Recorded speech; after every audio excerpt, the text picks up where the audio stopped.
Hi, I'm John Byrne with Poets and Quants. Welcome to a new edition of Handicapping Your MBA Odds. I'm Sandy Kreisberg, the HBSGuru.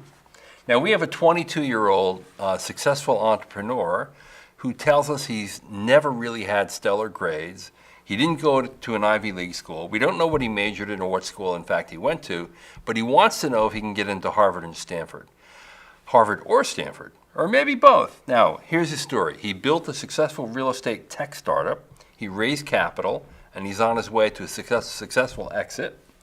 The other kind of interesting thing is he says about himself he built several successful mobile apps and a second successful business in the drone space.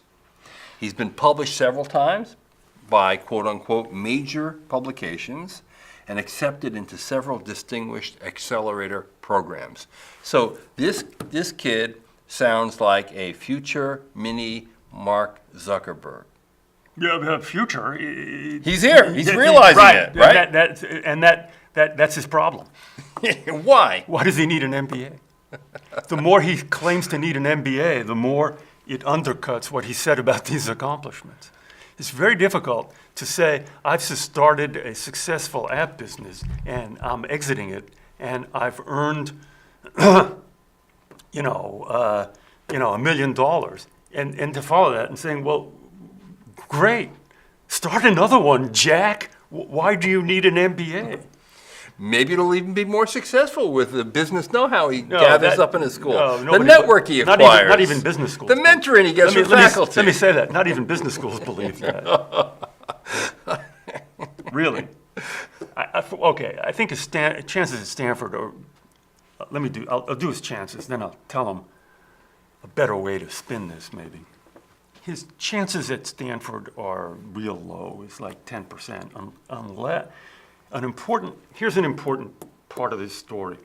Were any of those companies venture backed? Did he say that? No. He just said raised capital on his own, but he didn't say they're literally venture-backed companies. Which do you think is better? Venture-backed companies. Why? Well, look at Sand Hill Road. It's not very far from Stanford, and there are VCs climbing all over the place. No, but it's better because the schools say someone else believes in this guy. That's right. Again, it's a screen. It's a pre-screening. Exactly. Right. Yeah. Right. So that's an issue. The way this guy would get into Stanford is if he raised money from powerful VCs and they back him at Stanford. That's the way a guy like this gets into Stanford, if at all. Okay. That's the way it happens. Harvard odds. Same thing. 10%. 10, 15%. Yeah. They're even. And let me say this, the drone thing, the weird music starts playing. Yeah, I mean, you begin to wonder. I realize the drone space is very powerful and very popular, but there's enough about this guy that's shaky.